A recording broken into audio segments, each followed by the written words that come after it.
as clear as it could be. I mean, he was in the Congress for 12 years. I served with him in the Congress. Jim knows him from his days in the Congress.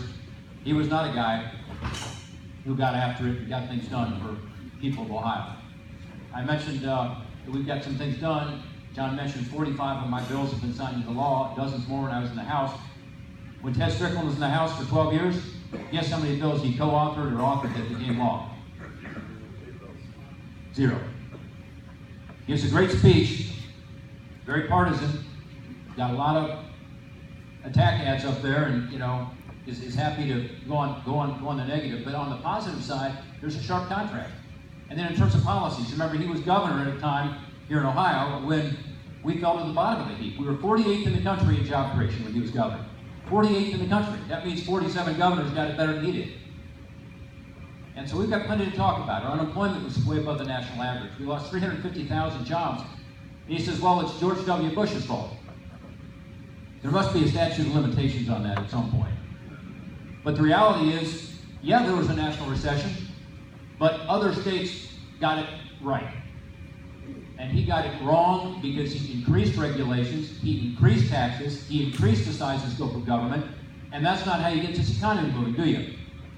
Instead, when Republicans, including the Republicans here, like Rob, Matt, Dorothy, and others, when they took office, what did they do? They said, we're not going to raise taxes, even though Ted Strickland left them with an unprecedented $8 billion budget shortfall here in Ohio. $8 billion. And all the media were saying, well, you got to raise taxes to close that gap. What did they say? No.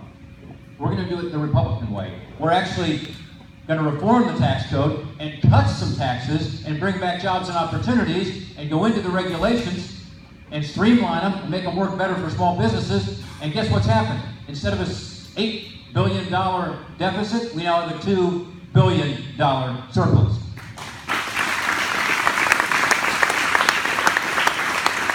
And instead of being 48th in the country in job creation, Ohio is now top 10 in the country in job creation. So this is because of Republican policies.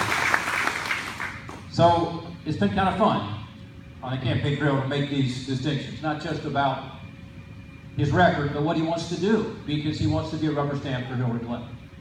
Whether it's on the foreign policy mistakes that she made as Secretary of State, or whether it's on the economic plan she has, which is more taxes. She wants to raise taxes by a couple $1 trillion, the biggest tax increase in the history of our country. So Ted wants to be part of that.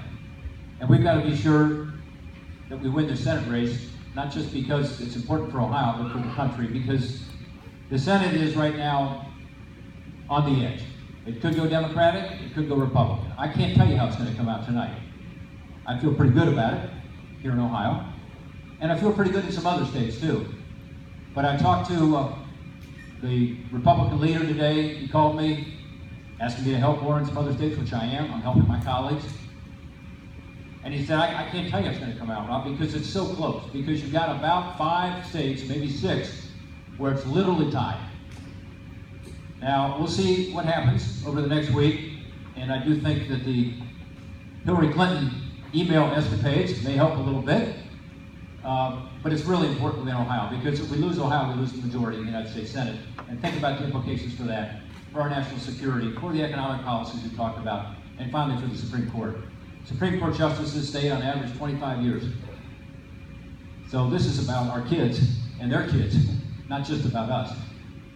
So I do feel as though we're doing better here in Ohio, and thanks to you, I believe we'll have a victory on election night. And I just can't thank you enough for that. There's so many issues that must be addressed.